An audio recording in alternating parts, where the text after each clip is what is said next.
Hey everybody, JC here. Friday night, 8 p.m., March 2nd. We're about 2/3 through this nor'easter. And I just wanted to provide an update that'll get us through tomorrow morning. So this is the storm out here, and it has retrograded towards Jersey a little bit, but it's now starting to move to the southeast towards Bermuda. So we're now going to see this drop to the south and southeast as we proceed through the night.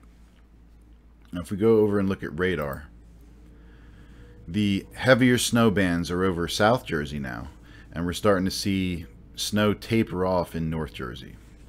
So the extreme elevations of New Jersey saw between 10 and 12 inches of snow. There's a 13 actually. That's an official report, which does justify a kaboom up there in North Jersey. Central Jersey, a little bit less, and a lot less for Southeast Jersey due to marine influence and general, sun angle climatology. But these bands over the last few hours were able to overcome some of those inhibitors, and as a result, you have snow even on paved surfaces down here in South Jersey. But things are winding down, and precipitation should taper off for the entire state by midnight, and if not, an hour or two earlier than that. Moving forward, let's look at some meso-analysis. So here's the center of the storm right there, which is about 976 millibars. Very powerful storm. Now, as this storm drops to the south, you still have tremendous water flow on the north side of this system.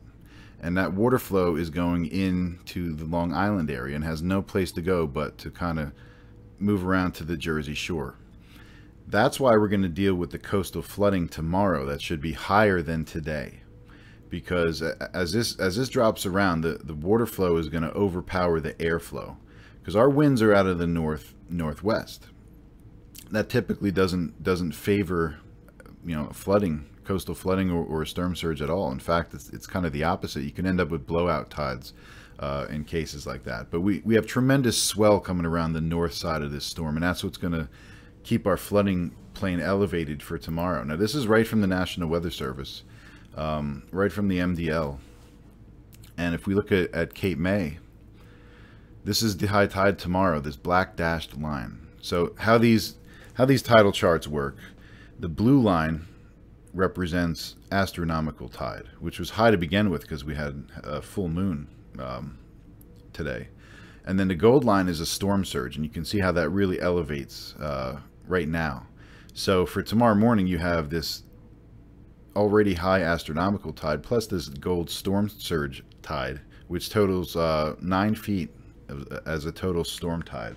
So that could be fairly high for that Cape May area. A good reference would be the January 2016 blizzard that caused flooding down in that area. So please use extra caution tomorrow if you're near the coast down there in Cape May.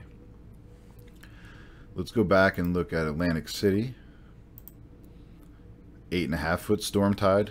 That's up there again. That's what that area saw with Jonas and that January 2016 blizzard. We'll go further up the coast near Sandy Hook, and again 9 feet. So all up and down the Jersey Shore, you have the potential for moderate to possibly major coastal flooding tomorrow. Now, high tide is late morning. I think it's between like 11 a.m. and noon. So that's really going to be the one to watch.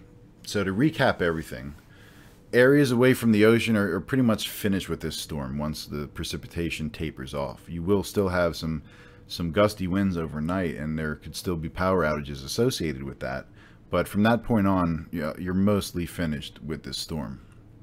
The coast is going to have to watch the tidal stages through the rest of the weekend, because those elevated tides could last well into Sunday. The tidal guidance does still suggest moderate to major flooding possible from Cape May to Sandy Hook. So the rest of the weekend after that kind of looks dry, aside from some strong northerly winds. So I'm going to kind of sit back and see how the rest of this unfolds, and I'll check in a couple hours. Everyone have a great night, and please be safe.